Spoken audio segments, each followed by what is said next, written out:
Streets, cars, and even people's basements were underwater this morning in southeast Grand Rapids after a water main break. 13 on your side's Josh Albertes has been talking to neighbors. We also heard from the city this morning. Josh, what's it like there now, and what else do we know?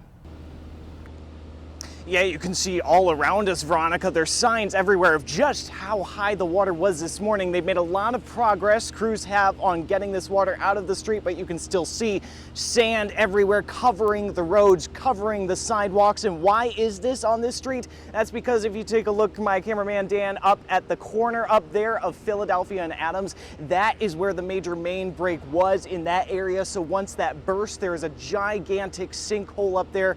It all ran down this entire road, flooding it. People's cars were partially underwater.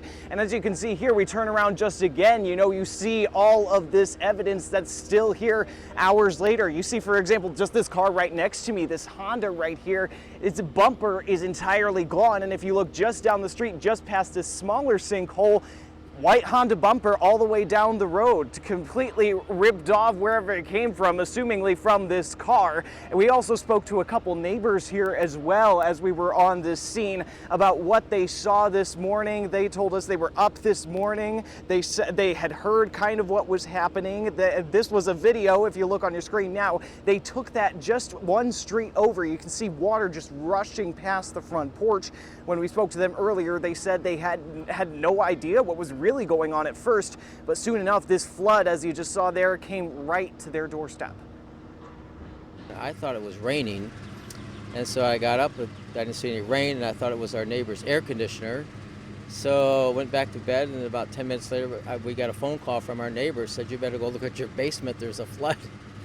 So we got up, and then I looked outdoors, and it's like Noah's Ark. It was just, everything was, logs were floating by through our front yard, messing up the cars, and everything.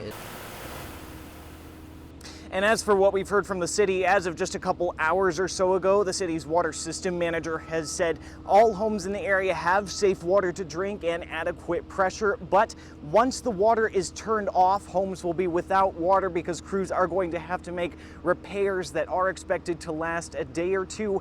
After that happens and the water comes back online, these homes, the impacted homes, will have a boil water advisory in place due to that loss of service.